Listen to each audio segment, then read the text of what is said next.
Class 11 राजनीति विज्ञान की कक्षा में हम भारतीय संविधान में मौलिक अधिकार या मूल अधिकारों से संबंधित चर्चा कर रहे हैं। भारतीय संविधान में मूल अधिकार भाग 3 अनुच्छेद 12 से लेकर 35 तक उल्लेख किया गया है। यह अमेरिका के संविधान से प्रेरित है। आज हम अनुच्छेद 32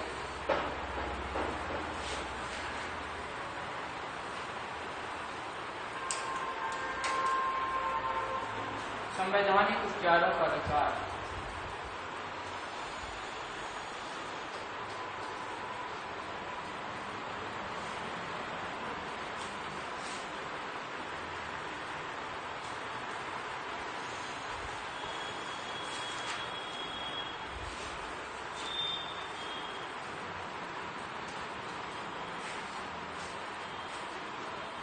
चर्चा करेंगे। मूल अधिकार की संवैधानिक घोषणा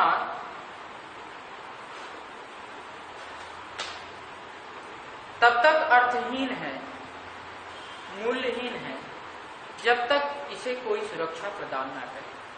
हमें अधिकार तो दे दिए गए, लेकिन उन अधिकारों को प्राप्त करने के लिए या उन अधिकारों के साथ हमें जीवन जीने के लिए कौन कौन सी सुरक्षा प्रदान की जाएगी, किस तरह से सुरक्षा प्रदान की जाएगी, यदि इस बात का निर्धारण ना हो तो दिए गए अधिकार अर्थहीन हैं, जिनका कोई मतलब नहीं है। और इस तरह से अनुच्छेद 32 भारतीय संविधान में आर्टिकल 32 संवैधानिक उपचारों का अधिकार अपने आप में एक मूल अधिकार या मौलिक अधिकार के रूप में जाना जाता है। अनुच्छेद 32 को डॉक्टर भीमराव अंबेडकर ने संविधान का हृदय और उसकी आत्मा कहा है। ये क्वेश्चन पूछा जा चुका है कि भारतीय संविधान की आत्मा या हृदय किस अनुच्छेद को कहा गया है। तो अनुच्छेद 32 को संवैधानिक उपचारों के अधिकार को भारतीय संविधान की आत्मा या हृदय कहा गया है। आप इस तरह से इसे समझ सकते हैं कि जिस प्रकार से शरीर में हृदय का रोल होता है, उसी प्रकार से भारतीय संविधान में पूरा नियंत्रण कहाँ है? अनुच्छेद 32 संवैधानिक उपचारों के अधिकार के तहत है। अनुच्छेद 32 की मूल विशेषताएं उच्चतम न्यायालय ने दी हैं। इसे संविधान संशोधन के तहत नहीं बदला जा सकता है। इसमें निम्नलिखित 4 प्रावधान कर दिए गए सर्वोच्च न्यायालय द्वारा। कौन कौन से? पहला है, मूल अधिकारों को प्रवर्तित कराने के लिए समुचित कार्रवाइयों द्वारा उच्चतम न्यायालय में समावेदन करने का अधिकार प्रत्यभूत है। मतलब मूल अधिकारों को प्रवर्तित कराने के लिए, उन्हें लागू कराने के लिए जो भी समुचित कार्रवाइयां हैं, उसके लिए सर्वोच्च न्यायालय में आपको समावेदन प्रस्तुत करना पड़ेगा कि हम ये मूल अधिकार इस प्रकार से लागू करवाने जा रहे हैं। दूसरा है, उच्चतम न्यायालय को किसी भी मूल अधिकार के संबंध में निर्देश या आदेश जारी करने का अधिकार होगा। मतलब उच्चतम न्यायालय व्यवस्थापिका से भी, न्यायपालिका जो है, न्यायपालिका का व्यवस्थापिका से पृथक्करण है। तो न्यायपालिका, सर्वोच्च न्यायालय जो है आपकी, वो मूल अधिकारों से संबंधित कोई भी आदेश या निर्देश जारी कर सकती है। इसके द्वारा जारी रिट में शामिल है बंदी प्रत्यक्षीकरण, परमादेश, प्रतिषेध, उत्प्रेषण और अधिकार परीक्षा। इनका हम अलग अलग रूपों में अभी अध्ययन करेंगे। संसद को यह शक्ति प्राप्त है कि वह किसी अन्य न्यायालय सभी प्रकार के निर्देश, आदेश और रिट जारी करने की शक्ति प्रदान करे। संसद को यह निर्देश प्राप्त है, यह शक्ति प्राप्त है कि वह किसी भी न्यायालय को रिट जारी करने के लिए अधिकृत कर सकती है। यह संसद चाहे तो ऐसा कर सकती है कानून बना के कि अभी तक केवल उच्च न्यायालय और सर्वोच्च न्यायालय ही रिट के जारी करेंगे, लेकिन संसद को ऐसी शक्ति प्राप्त है कि यदि वह चाहे, यदि वह आवश्यक समझे, तो और भी किसी न्यायालय को रिट जारी करने की शक्ति प्रदान कर सकती है। और रिट कौन कौन से हैं इसको याद करना पड़ेगा आपको। यही 5 रिट, क्या बंदी प्रत्यक्षीकरण, फिर परमादेश, प्रतिषेध, फिर अधिकार परीक्षा और उत्प्रेषण। ये 5 रिट हैं। अभी हम बताएंगे कि ये 5 रिट कौन कौन से किस किस तरह से कार्य करती हैं। यह उच्चतम न्यायालय को प्रत्यक्ष सत्यों के विरुद्ध किसी पूर्वाग्रह से रहित होना चाहिए, अर्थात जो संसद शक्ति प्रदान करेगी किसी न्यायालय को, वह उच्चतम न्यायालय के आदेश के विरोध में नहीं होना चाहिए। ऐसी कोई भी शक्ति संसद जारी नहीं कर सकती जो उच्चतम न्यायालय के अधिकारों का अतिक्रमण करती हो या उसके विशेषाधिकार के अधिकारों का अतिक्रमण करती हो। ऐसी कोई भी शक्ति संसद नहीं बना सकती है मूल अधिकारों से संबंधित। यहाँ कोई अन्य न्यायालय उच्च न्यायालय सहित शामिल नहीं है। अनुच्छेद 226 पहले ही निर्धारित करता है कि ये शक्तियां उच्च न्यायालय में निहित है। हमने पहले ही बताया कि अनुच्छेद 32 के तहत सर्वोच्च न्यायालय, जिसे आप सुप्रीम कोर्ट कहते हैं, और अनुच्छेद 226 के तहत उच्च न्यायालय रिट जारी करने की शक्ति रखता है। चौथा है, उच्चतम न्यायालय में जाने के अधिकार को इस संविधान द्वारा अन्यथा उपबद्ध के सिवाय निलंबित नहीं किया जाएगा। इस तरह राष्ट्रपति राष्ट्रीय आपातकाल में अनुच्छेद 359 के तहत इसको स्थगित कर सकता है। राष्ट्रपति यदि चाहे तो बिना सर्वोच्च न्यायालय के पास जाए हुए, राष्ट्रपति यदि चाहे तो बिना सर्वोच्च न्यायालय की अनुशंसा पर, यदि देश में राष्ट्रीय आपातकाल लागू हो गया है। राष्ट्रीय आपातकाल कैसे लागू होगा? राष्ट्रीय आपातकाल यदि कोई विरोधी देश आपके देश पर आक्रमण कर दे या आंतरिक अशांति देश के अंदर हो जाए, जिसकी लिखित अनुशंसा कौन करेगा? मंत्रिमंडल करेगा। खास करके गृह मंत्रालय की लिखित अनुशंसा पर ही, यह मोस्ट इम्पोर्टेंट, जब आपातकाल इंदिरा गांधी के समय में लगा था, उस समय लिखित अनुशंसा की बात नहीं थी। मौखिक रूप से राष्ट्रपति को कहा जाता था कि आप आपातकाल लागू कर सकते हैं, और राष्ट्रपति आपातकाल लागू कर देता था। लेकिन उसके पश्चात जब इसका दुष्प्रभाव हुआ तो वहां यह प्रावधान किया गया कि अब जो भी आपातकाल होगा वो लिखित अनुशंसा पर ही किया जा सकेगा। तो राष्ट्रपति अनुच्छेद 359 के तहत क्या कर सकता है? मौलिक अधिकारों को क्या कर सकता है? निलंबित कर सकता है। लेकिन किन 2 मूल अधिकारों को कभी भी निलंबित नहीं किया जा सकता? अनुच्छेद 20 और 21। अनुच्छेद 20 में क्या है?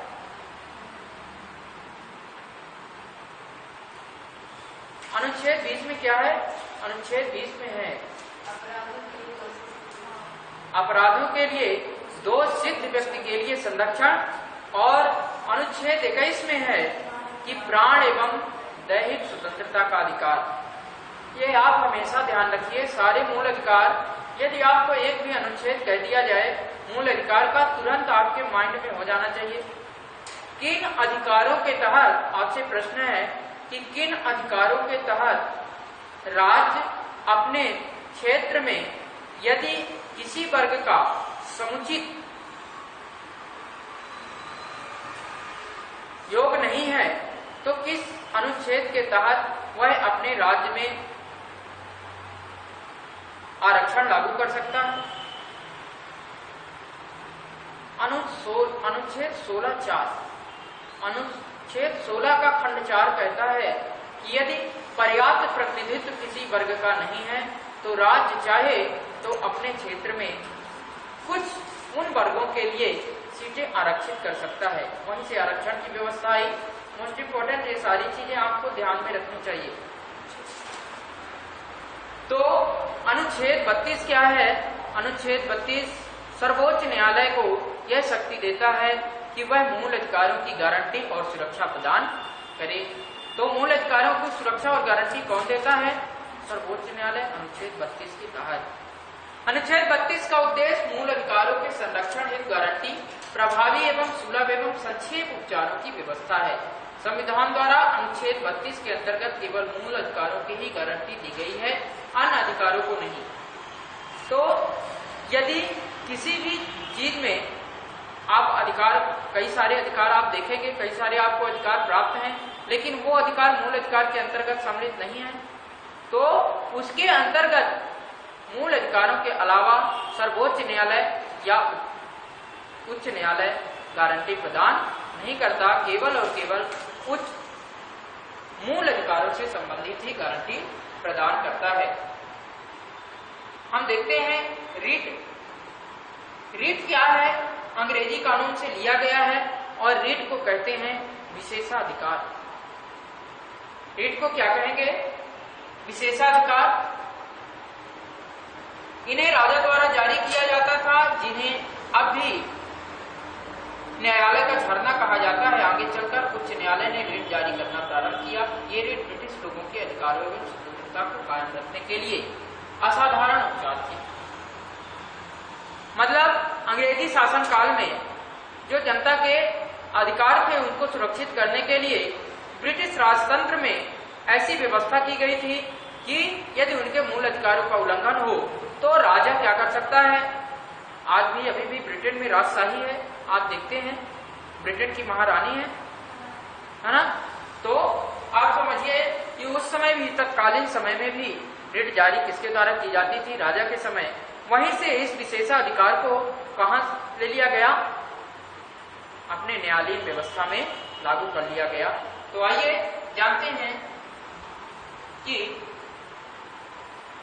उच्चतम न्यायालय का रिट संबंधी न्यायिक क्षेत्र उच्च न्यायालय से तीन प्रकार से, किस प्रकार से भिन्न है, पहले इसको समझ लेते हैं, फिर ये बताएंगे कि कौन कौन से रिट न्यायालय जारी करता है और किस कारण से जारी करता है। उच्चतम न्यायालय केवल मूल अधिकारों के क्रियान्वयन को लेकर रिट जारी करता है, जबकि उच्च न्यायालय इसके अलावा किसी और उद्देश्य को लेकर भी इसे जारी कर सकता है। तो पहला है, उच्चतम न्यायालय केवल किससे संबंधित रिट जारी करेगा? मूल अधिकारों से संबंधित।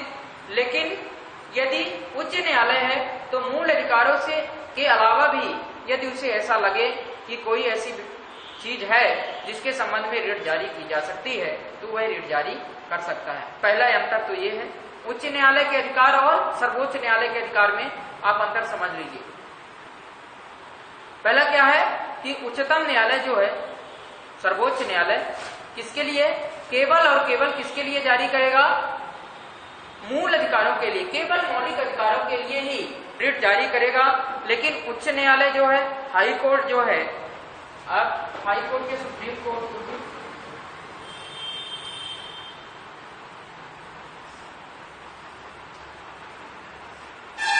सुप्रीम कोर्ट केवल मूल अधिकारों से संबंधित ही रिट को जारी करेगा, जबकि हाई कोर्ट मूल अधिकारों के अतिरिक्त भी यदि कोई ऐसा उसको प्रावधान लगता है उससे संबंधित भी वो रिट को जारी कर सकता है। दूसरा है, उच्चतम न्यायालय किसी एक व्यक्ति या सरकार के विरुद्ध रिट जारी कर सकता है, जबकि उच्च न्यायालय सिर्फ संबंधित राज्य के व्यक्ति या अपने क्षेत्र के राज्य को, या यदि मामला दूसरे राज्य से संबंधित हो तो वहां के खिलाफ जारी कर सकता है।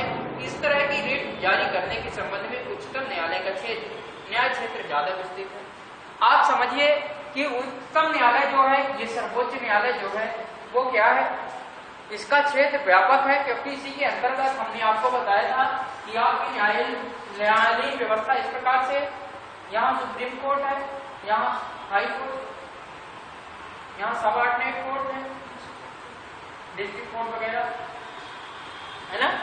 तो ये इसकी जो शक्ति है ये इससे क्या है, नीचे है। तो सुप्रीम कोर्ट चाहे तो किसी भी क्षेत्र के राज्य के व्यक्तियों को या किसी भी संस्था के संबंध में क्या कर सकता है, रिट जारी कर सकता है। लेकिन हाई कोर्ट, संबंधित राज्य का जो हाई कोर्ट होगा, प्रत्येक राज्य में एक हाई कोर्ट होगा, या 2 से अधिक राज्यों का एक हाई कोर्ट होगा, वो जब हम न्यायालयीन व्यवस्था पढ़ेंगे तो बताएंगे। तो ये हाई कोर्ट जो है वो अपने ही राज्य के व्यक्तियों से संबंधित या अपने ही राज्य के संस्था से संबंधित व्यक्तियों पर ही रिट जारी कर सकता है, संस्था पर जारी कर सकता है। लेकिन यदि मामला किसी दूसरे राज्य का है, एक राज्य से दूसरे राज्य का मामला है, जैसे मान लीजिए कि उत्तर प्रदेश का कोई व्यक्ति मध्य प्रदेश के कोई व्यक्ति के अधिकार का हनन कर रहा है, तो वो उत्तर प्रदेश के व्यक्ति को भी रिट जारी कर सकता है। यदि मामला कहाँ हो, मध्य प्रदेश के हाई कोर्ट पर हो, तो वह किसे उत्तर प्रदेश के भी व्यक्ति को रिट जारी कर सकता है। लेकिन इसके लिए अधिकार किसके पास ज्यादा है? सुप्रीम कोर्ट के पास। यदि सुप्रीम कोर्ट कहे कि नहीं, आपका ये क्षेत्राधिकार नहीं है, आप वहां जारी नहीं करेंगे, हम उसे देखेंगे स्वयं, तो फिर हाई कोर्ट उस पर कोई भी प्रतिक्रिया नहीं करेगा। ठीक है। तीसरी चीज कहती है कि अनुच्छेद 32 के अंतर्गत उपचार अपने आप में मूल अधिकार है, इसलिए उच्चतम न्यायालय अपने रिट न्याय क्षेत्र को नकार नहीं सकता। मतलब उसे, क्योंकि वह संविधान में मूल अधिकारों की सुरक्षा की गारंटी देता है, इसलिए अनुच्छेद 32 के तहत सर्वोच्च न्यायालय ये नहीं कह सकता, सुप्रीम कोर्ट ये नहीं कह सकता कि हम रिट जारी नहीं कर सकते। रिट जारी करने का प्रावधान ही है, तो रिट उसे जारी करनी ही पड़ेगी। लेकिन अनुच्छेद 226 के तहत उस उपचार विवेकानुसार है, इसलिए उच्च न्यायालय अपने रिट संबंधी न्यायाधीश के क्रियान्वयन को नकार सकता है। मतलब यदि उच्च न्यायालय विवेकाधीन, आप समझ लीजिए, क्योंकि पहले ही यहाँ हाई कोर्ट और सुप्रीम कोर्ट के बारे में अंतर क्या बताया गया है। बताया गया है कि सुप्रीम कोर्ट केवल मूल अधिकारों से संबंधित, जबकि हाई कोर्ट मूल अधिकारों के अलावा भी किसी भी अधिकार से संबंधित रिट को जारी कर सकता है।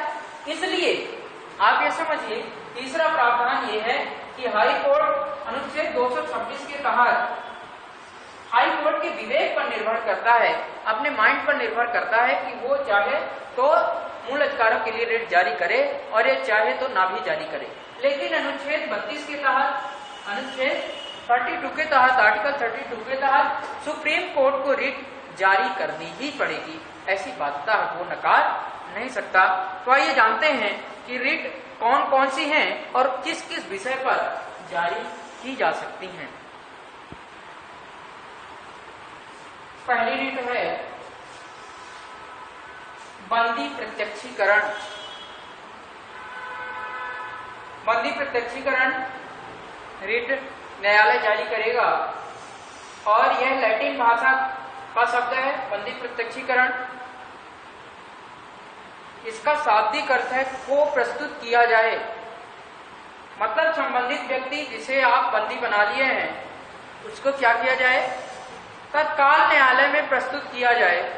ऐसा न्यायालय आदेश देगा कि हमारे सम्मुख उसको प्रस्तुत किया जाए और इसके पश्चात उस व्यक्ति से संबंधित जांच होगी और यदि वह बंदी अवैध रूप से गिरफ्तार किया गया है तो उसको तत्काल छोड़ने का न्यायालय द्वारा आदेश दे दिया जाएगा। लेकिन बंदी प्रत्यक्षीकरण किन परिस्थितियों में नहीं जारी किया जा सकता? पहली चीज, तब जारी नहीं किया जा सकता जब हिरासत कानून सम्मत है। हिरासत कानून सम्मत है का मतलब, यदि मान लीजिए आप कोई अपराध करने वाले थे और आपको बंदी बना लिया गया बिना बताए, तो यदि आप वास्तव में अपराध करने वाले थे, चूंकि जांच हुई और वास्तव में यदि अपराध करने वाले थे, तो बंदी प्रत्यक्षीकरण लागू नहीं होगा, वो रिट जारी नहीं की जा सकती। यदि हिरासत कानून सम्मत है तो बंदी प्रत्यक्षीकरण नहीं लागू किया जाएगा।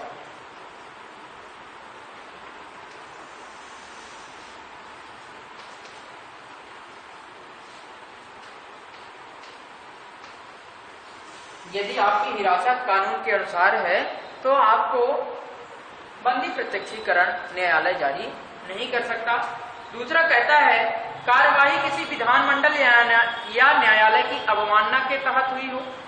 यदि आप किसी विधानमंडल की अवमानना किए हो, विधानमंडल द्वारा बनाए गए कानून की आप अवमानना किए हो, या न्यायालय द्वारा किसी आदेश की आप अवमानना किए हो।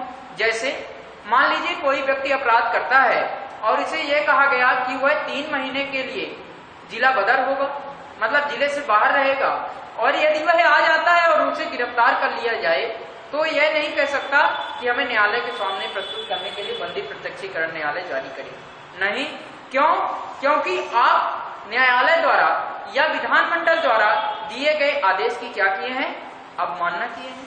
3 महीने के अंदर ही आप अपने जिले में आ गए हैं और हिरासत में ले लिए गए तो भी बंदी प्रत्यक्षीकरण की रिट जारी नहीं हो। तो दूसरा क्या कहता है, यदि विधानमंडल शब्द देख लीजिए, विधानमंडल और विधानसभा में कंफ्यूजन नहीं होइएगा। विधानमंडल जैसे संसद वैसे विधानमंडल। संसद के 2 सदन कौन कौन से? राज्यसभा और लोकसभा। उसी प्रकार विधानमंडल प्रत्येक राज्य में भी एक विधानमंडल होगा जिसका कम से कम एक भाग होगा। कौन? राज्यसभा निश्चित रूप से एक सदन होगा। दूसरा सदन कौन हो सकता है? राज्य विधान परिषद। मोस्ट इंपॉर्टेंट, हमने कई बार बताया विधानमंडल में 2 हैं। कौन कौन से? राज्यसभा और राज्य विधान परिषद। जैसे संसद में कौन कौन से हैं? राज्यसभा और लोकसभा। संसद में अनिवार्य रूप से 2 सदन होंगे। कौन कौन से? राज्यसभा और लोकसभा। विधानमंडल प्रत्येक राज्य का एक विधानमंडल होगा जिसमें कम से कम एक सदन अनिवार्य रूप से कौन होगा? विधानसभा। और दूसरा सदन क्या हो सकता है? विधान परिषद। तो विधानमंडल या न्यायालय द्वारा अवमानना की गई हो।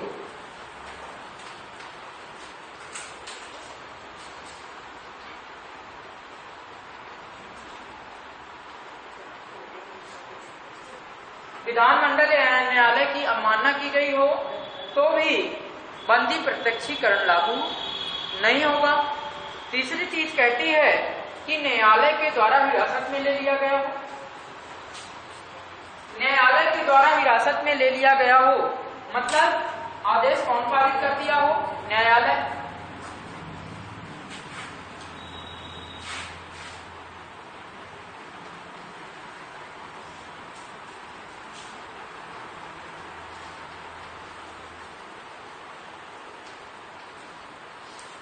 न्यायालय द्वारा हिरासत में रखने का आदेश प्राप्त हो। जैसे आपने देखा था कि 3 महीने तक किसी भी व्यक्ति को संदेह के आधार पर पुलिस कस्टडी में रखा जा सकता है, अधिकतम 3 माह तक। 3 माह से ज्यादा यदि रखना होगा तो क्या होगा? 3 माह से यदि अधिक किसी व्यक्ति को बंदी बनाया जाना है संदेह के आधार पर तो क्या होगा? एक कमेटी गठित होगी और जिसमें कमेटी के सदस्य कौन होंगे? उच्च न्यायालय के न्यायाधीश होंगे। वो यदि यह कहते हैं कि हाँ इसे और अधिक समय तक रखा जा सकता है तो ही रखा जा सकेगा। ये सारी चीजें ध्यान रखिए। तो न्यायालय द्वारा हिरासत में ले लिया गया हो तो भी बंदी प्रत्यक्षीकरण लागू नहीं होगा। और चौथी चीज कहती है कि हिरासत न्यायालय के न्याय क्षेत्र के बाहर है। यदि हिरासत न्यायालय के न्याय क्षेत्र के बाहर हुई हो तो फिर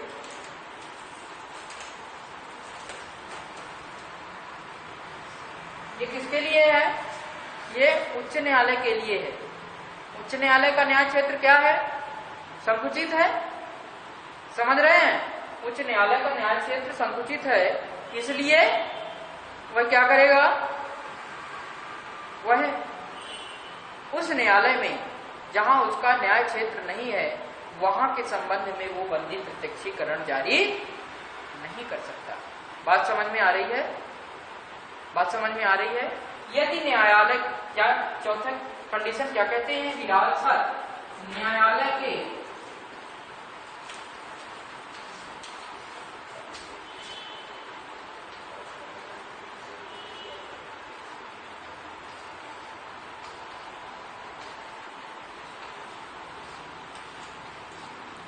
यदि किसी व्यक्ति को हिरासत में ले लिया गया है और वह उस न्यायालय के न्याय क्षेत्र के बाहर हो तो वह न्यायालय बंदी प्रत्यक्षीकरण जारी नहीं कर सकता है।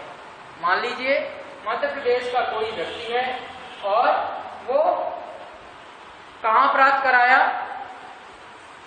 मान लीजिए महाराष्ट्र मुंबई में अपराध कर दिया कोई और वहां उसे हिरासत में ले लिया गया है, तो मध्य प्रदेश का न्यायालय उसके लिए बंदी प्रत्यक्षीकरण मतलब हमारे सामने उसको हाजिर करो ऐसा नहीं कर सकता है। वो कौन करेगा, महाराष्ट्र का न्यायालय करेगा यदि चाहेगा, यदि वहां पिटीशन दायर है, यदि नहीं है तो फिर सुप्रीम कोर्ट। ठीक है, समझ में आ रही बात। तो इन चार चीजें यदि हैं तो न्यायालय रिट जारी बंदी प्रत्यक्षीकरण की नहीं कर सकता है। दूसरा है परमादेश। परम आदेश, हम आदेश देते हैं, इसका शाब्दिक अर्थ है हम आदेश देते हैं। यह न्यायालय किसके विरुद्ध जारी करता है, यह न्यायालय सार्वजनिक अधिकारियों को जारी किया जाता है। यह रिट जो है वो किसे जारी की जाएगी,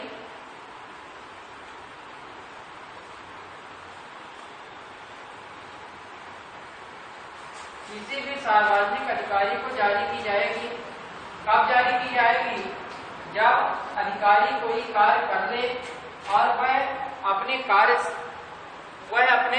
कार्य को क्या कर रहा हो, नकार रहा हो कि हमने ऐसा कार्य नहीं किया गया, तो उसके लिए न्यायालय रिट जारी करता है परमादेश कि हम आदेश देते हैं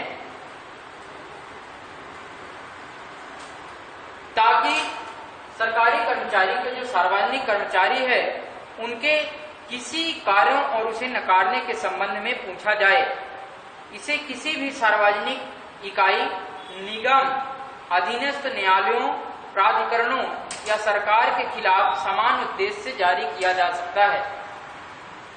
मतलब यदि कोई व्यक्ति या कोई संस्था ऐसा कार्य कर रही है, यदि मान लीजिए कोई कार्य कर ही थी, फिर उसके संबंध में पूछा जाता है, यदि वह कहा कि हमने ऐसा कार्य नहीं किया, तो वह पूछ सकता है कि हम आदेश देते हैं तुमको कि तुमने ऐसा कार्य क्यों नहीं किया या कैसे नहीं किया।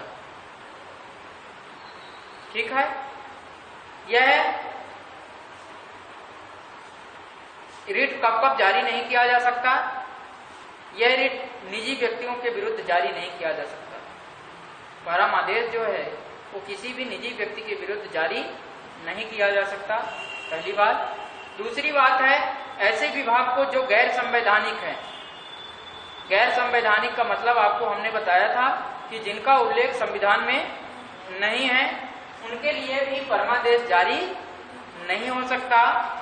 तीसरा है जब कर्तव्य विवेकानुसार हो, जरूरी नहीं, जब कर्तव्य विवेकानुसार हो, यदि कोई अधिकारी जैसे हाथरस की अभी घटना हो गई और लॉ ऑन ऑर्डर बनाने के लिए वहां के डीएम ने क्या किया, रात को ही उस युवती का शव जला दिया। किस लिए, न्याय और कानून को व्यवस्था बनाए रखने के लिए। न्याय और कानून की व्यवस्था बनाए रखने के लिए उसके पास क्या है, विवेकाधिकार है। किसके पास, कलेक्टर के पास है, विवेकाधिकार है कि वह न्याय और कानून व्यवस्था बनाए रखने के लिए किस प्रकार से कार्य कर सकता है। तो जब कार्य विवेकाधिकार में हो, विवेकाधीन हो, तब आप परमादेश जारी नहीं कर सकते। तो बताइए क्या परमादेश जारी किया जा सकता है उस कलेक्टर को? जी नहीं, क्योंकि उसके द्वारा किया गया कृत्य क्या है, विवेकाधीन है, उसके अपने इच्छा के अनुसार निर्भर करता है, विवेक से, बुद्धि से वह काम कर रहा है, इसलिए उसके लिए परमादेश जारी किया जाना जरूरी नहीं है। अगली चीज कहती है संविदात्मक दायित्व को लागू करने के विरुद्ध में,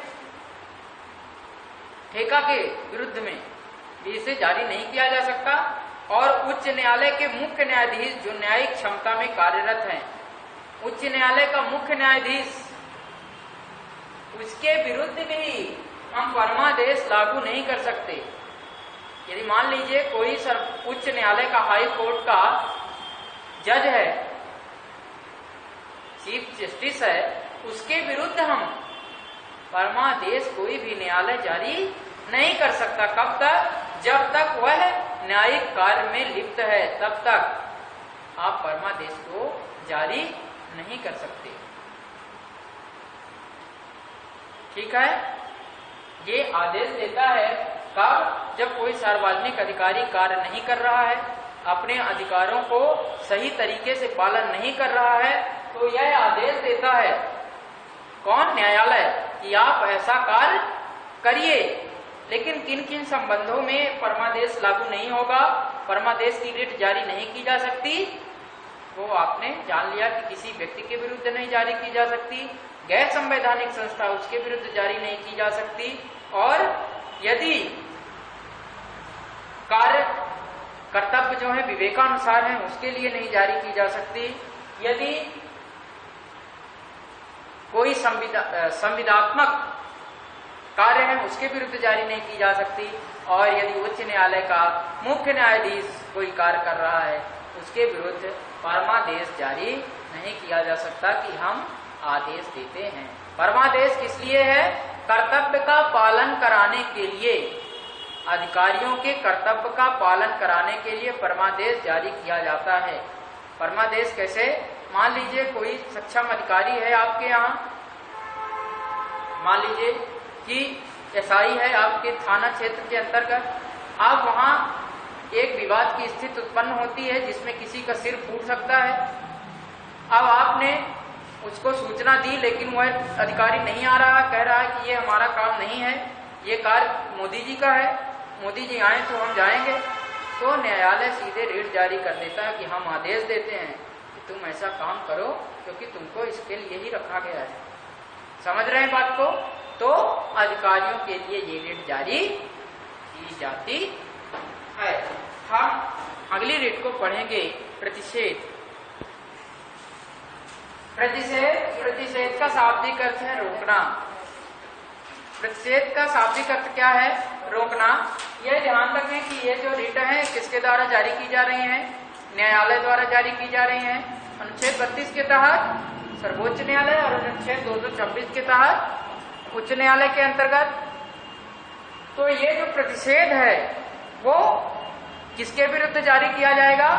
अधीनस्थ न्यायालयों या प्राधिकरणों द्वारा जारी किया जाएगा कि हम आपको ऐसा कार्य करने से रोकते हैं।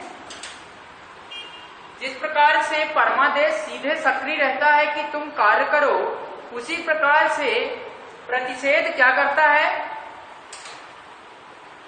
सीधे सक्रिय नहीं रहता। यह क्या काम करता है? रोकने का काम करता है कि जो तुम कार्य करने जा रहे हो उसके लिए अभी रुको, वो तुम्हारे क्षेत्र के अंतर्गत नहीं है, ये न्यायालय बताता है। इसे जारी करता है अपने अधीनस्थ न्यायालयों को या ऐसे प्राधिकरण जो उस कार्य को करने जा रहे हैं उसके लिए प्रतिषेध नामक रिट जारी की जाती है। समझ में आ रही बात? तो प्रतिषेध संबंधी रिट न्यायिक और अर्ध न्यायिक प्राधिकरणों के विरुद्ध ही जारी की जाएगी।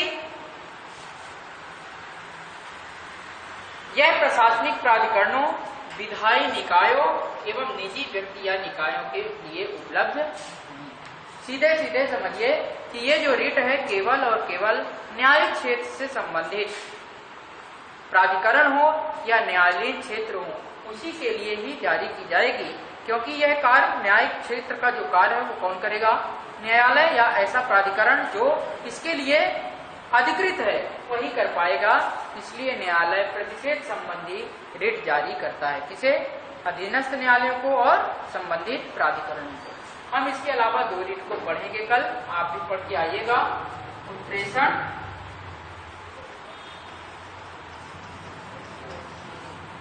और 5वां और अंतिम है अधिकार परीक्षा।